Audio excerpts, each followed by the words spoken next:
I didn't think you'd stay. I will always choose you. The church went silent. Not because I was abandoned, but because when the billionaire I barely knew took my fiancé's place at the altar, he lifted my veil, looked me in the eyes, and whispered another woman's name. I remember that morning in painful detail, like my mind refused to let me forget a single second of it. The air smelled faintly of white roses and polished wood. Everything was calm, almost too calm, like the world had paused just for me. I stood in front of the mirror in the bridal room, staring at my reflection for longer than necessary. My dress fit perfectly. A lace rested gently against my shoulders, and the soft fabric flowed down like something out of a dream. My makeup artist had just left, and my bridesmaids were busy laughing quietly in the corner, fixing their dresses, adjusting their heels. "You look beautiful, Ilara," my best friend whispered behind me. Beautiful. I repeated that word in my mind, trying to let it settle. Because something inside me didn't feel beautiful. It felt uneasy. I ignored it. Just nerves, I told myself quietly. Every bride gets nervous. That's what everyone says. But nerves aren't supposed to feel like this. They aren't supposed to feel like something is about to go terribly wrong. I picked up my bouquet slowly, adjusting my grip around the stems. My hands were trembling slightly, and I laughed it off when my bridesmaid noticed. "You're shaking," she teased. "Of course I am," I replied softly. "I'm about to get married." But deep down, I knew that wasn't it. Then my phone vibrated. A small, simple vibration. So small, yet it felt like it echoed through my entire body. I hesitated. For a moment, I almost ignored it. But something pushed me to check. Something I wish I had ignored. I picked up my phone, unlocked it, and saw his name. Ryan. A small smile almost formed on my lips. Maybe he was sending something sweet, something reassuring. But when I opened the message, everything inside me went cold. "I can't do this. I'm sorry." That was it. No explanation. No "I love you." No attempt to soften the blow. Just 8 words that destroyed everything. I blinked, staring at the screen, waiting for another message. Maybe it was a joke. Maybe he was nervous. Maybe... Nothing. No second message came. My chest tightened, and suddenly it felt like the air in the room had disappeared. "Ilara?" My father's voice came from behind me. I didn't turn. I couldn't. Because if I did, it would become real. "What's wrong?" he asked again, more gently this time. I opened my mouth to speak, but no words came out. Because at that exact moment, the music started. The signal. The doors were opening. And I was expected to walk down that aisle, toward a man who had just told me he wasn't coming. I don't remember deciding to walk. My body just moved. Like I was no longer in control of it. My father gently held my arm, guiding me forward, unaware of the storm inside me. The doors opened wide, and the soft glow of the church lights spilled over us. And then, all eyes turned to me, hundreds of them, smiling at first, expectant, warm. But as I took my first step, something shifted. I could feel it. That invisible moment when people start to notice something is wrong. The aisle stretched endlessly in front of me. Each step felt heavier than the last. My heels echoed softly against the polished floor, the sound almost too loud in the silence that was slowly forming. Then came the whispers. At first, they were faint, barely noticeable. Is he not here yet? Why is she alone? Wait, where's the groom? My heart started racing. I kept walking. I didn't stop. Because stopping meant admitting the truth. And I wasn't ready for that. Not yet. Not in front of everyone. Halfway down the aisle, I looked up. And that's when it hit me fully. The altar was empty. Completely empty. No Ryan. No nervous smile. No reassuring glance. Nothing. Just absence. A loud, undeniable absence. The whispers grew louder. Oh my God! Did he leave her? This is so embarrassing. Every word felt like a blade, cutting deeper with each step. By the time I reached the front, I knew. He wasn't coming. My father's grip tightened slightly on my arm. "Elara," he whispered, his voice filled with concern now. But I couldn't respond, because I could feel it. The humiliation, the pity, the judgment. All of it pressing down on me at once. I stood there, frozen. A bride without a groom. A perfect moment turned into a public disaster. I wanted to run. I wanted to disappear. I wanted to wake up from whatever nightmare this was. And just when it felt like I couldn't take another second, the church doors opened again. The sound of the doors echoed through the church, louder than anything else in that moment. And for a second, everything stopped. Even the whispers, even my breathing. Everyone turned. Slowly. Curiously. And then I saw him. Sebastian Hale. He didn't rush. He didn't hesitate. He walked in like he had been expected all along. Tall, composed, unshaken by the tension filling the room. His presence alone was enough to silence everything. I had seen him before, of course. Family events, occasional visits. But he was never someone you could truly approach. He existed at a distance, untouchable, unreadable. And yet now, he was walking straight toward me.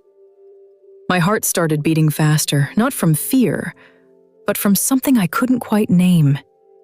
Confusion, shock, something deeper. He didn't look at anyone else, not the guests, not the priest, only me. Step by step, he closed the distance between us until he stood right in front of me. Close enough that I could see the sharp focus in his eyes. Close enough that I could feel the calm strength in his presence. "Sebastian," I whispered, my voice barely steady. "What are you doing?" He didn't answer immediately. Instead, he studied my face for a brief second, like he was confirming something.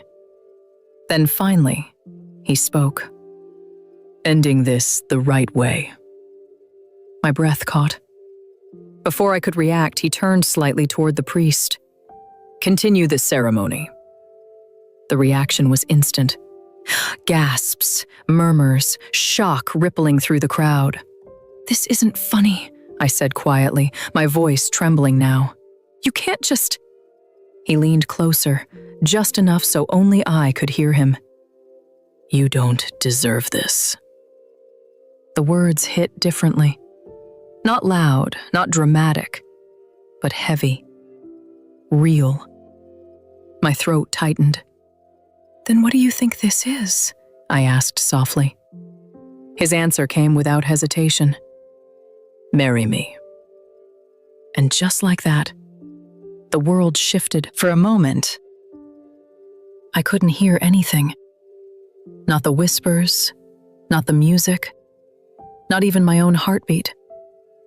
All I could see was him, standing in front of me like this wasn't madness, like this wasn't the most impossible thing he could have asked. "Marry me." The words echoed in my mind over and over again. I should have said no. I should have walked away. But then I looked around, at the guests, at the pity in their eyes, at the quiet judgment already forming on their lips. The girl who got left at the altar. That was going to be me. And something inside me refused to accept that. Slowly, I lifted my gaze back to Sebastian. "Why would you do this?" I whispered. His expression didn't change. "Because I can," he said simply. Then, softer, "And because you need a way out." My chest tightened. He wasn't wrong. But this was insane. "Are you going to regret this?" I asked. He held my gaze steadily. "No." That single word settled something inside me. Not completely, but enough. I took a small breath. Okay. The word left my lips before I could stop it. And just like that, everything changed. The ceremony resumed, but nothing felt real anymore. The priest spoke, but his voice sounded distant, like it was coming from another room. My hands were still trembling when Sebastian took them in his. His grip was warm, steady, grounding. "Relax," he murmured quietly, just for me. "I'm trying," I whispered back, barely moving my lips. Somehow that small exchange made it feel less terrifying. The vows began. Promises I hadn't prepared. Words I never thought I would say to him. And yet, I said them. Every single one. Then it was his turn. His voice was calm, controlled, but there was something underneath it. Something deeper. Something real. And when it was time, he reached up slowly and lifted my veil. Our eyes met, and for a second, everything else disappeared. The room, the people, the chaos, all gone. It was just him, and the way he was looking at me. Like I mattered, like I had always mattered. Then he whispered, "I've been waiting for you, Clara." My heart stopped. Clara? The name hit me like a quiet shock. I opened my mouth to speak, but the priest continued. "And now you may seal your vows." And before I could question it, he leaned in and kissed me. Married life didn't feel the way I expected it to. Not even close.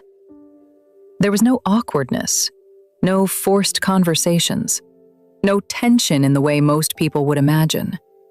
Instead, there was silence. Careful, controlled silence. Sebastian made sure I lacked nothing.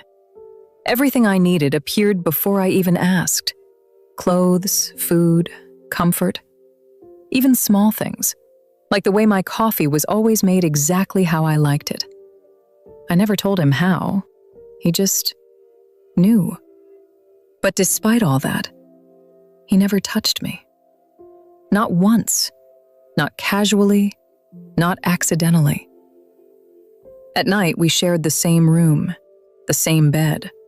But there was always space between us. A quiet, respectful distance. Like he was afraid of crossing a line. Or maybe afraid of something else. One night I turned to him, unable to keep it in anymore. "Why won't you touch me?" The question came out softer than I expected. He didn't answer immediately, and when he did, his voice was low. "Because I don't want you to feel like you owe me anything." That answer stayed with me longer than I expected. The memory didn't come back all at once. It came in pieces, fragments, feelings. A night I had tried to forget. Rain, cold air, footsteps behind me. Then impact, a body crashing into mine. I remembered the weight, the smell of blood, the panic that took over me instantly. Hey, stay with me, I had said, trying to hold him up. He was barely conscious, barely breathing. People walked past. No one stopped. No one helped. So I did. I called for help, pressed my hands against his wound, trying to stop the bleeding. You're not dying tonight, I whispered. I remember that clearly. The way his fingers weakly held onto mine, like he didn't want to let go. Your name, he had murmured. And I hesitated. I didn't want to be involved, didn't want questions, didn't want trouble. So I gave him a name that wasn't mine. Clara. The ambulance came. They took him away, and I left. I didn't even look back. I didn't know if he lived. I didn't know who he was. Until now, I looked for you. Sebastian's voice broke the silence. Not loud, not dramatic, but honest. I didn't stop looking, he continued, even when I had nothing to go on. I turned to him slowly. Why? The question felt heavier than I expected. He met my eyes. Because you were the only person who stayed. My chest tightened. He told me everything. How he woke up alone. How no one knew who Clara was. How that one moment stayed with him for years. I thought I imagined you at some point, he admitted softly. And then, I saw you again. My breath caught. With Ryan, he added. Silence filled the space between us. I couldn't take you from him, he said. So I let you go. And now? I asked quietly. His answer came without hesitation. Now I'm not letting you go again. The invitation arrived 3 days before the event. A formal corporate gala, one of the biggest of the year, hosted by Hale Enterprises. I stared at the card longer than I should have, my fingers tracing the embossed gold letters like they held answers I wasn't ready for.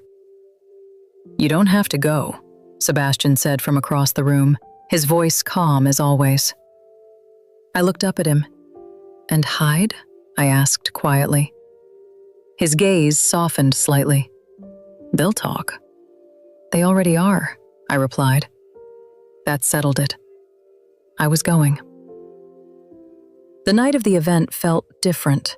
Not like the wedding, not like the chaos that followed. This time, I was walking in knowing exactly who I was. The venue was breathtaking. Crystal chandeliers, soft golden lighting, quiet conversations blending with the sound of glasses clinking gently. Sebastian walked beside me, steady and composed, his presence grounding in a way I was slowly beginning to understand. As we stepped inside, heads turned. Not loudly, not dramatically, but enough. Whispers followed us. Not pity this time, something else. Curiosity, respect, power. I felt his hand lightly brush against mine, not holding, not claiming, just there. And somehow that small contact said more than anything else. You okay? He asked under his breath. I nodded. I am. And for the first time, I meant it. We had barely made it halfway into the hall when it happened. A voice. Familiar. Unwanted. Ilara? My body froze before my mind could catch up. Slowly, I turned. And there he was.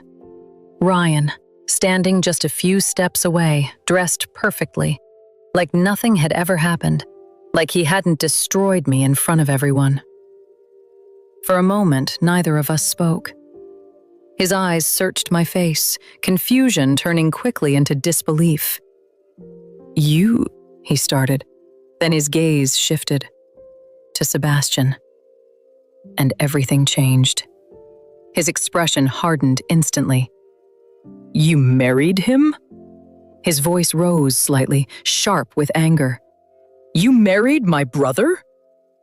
The room around us didn't go silent, but it felt like it did. Like everything narrowed down to just this moment. I felt it.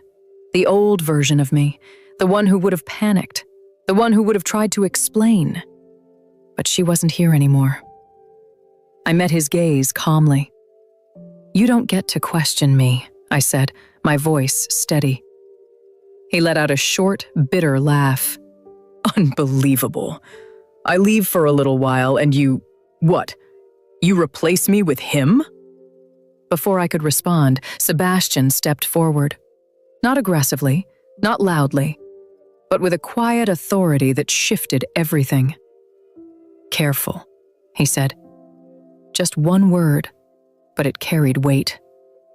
Ryan scoffed, turning fully toward him now. "Or what?" he challenged. "You think this is funny? Taking what's mine?" Something in Sebastian's expression changed. Not anger, something colder. "Nothing about her was ever yours," he said evenly. Ryan's jaw tightened. "You think you've won?" he snapped. "You think marrying her gives you anything?" That's when Sebastian did something unexpected. He didn't argue. He didn't raise his voice. He simply looked at him and spoke. "You should check the board decisions from last week." Ryan frowned, confusion flashing across his face. "What are you talking about?" I watched it happen. The moment realization slowly started to form.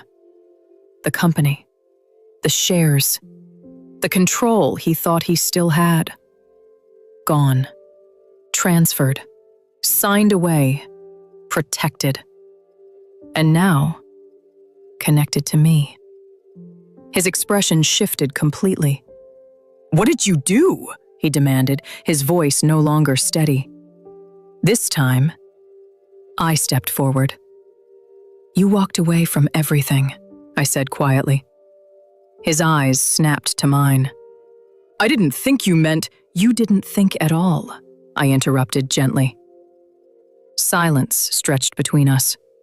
Heavy. Final. "You didn't lose me at the altar, Ryan," I continued, my voice calm but firm.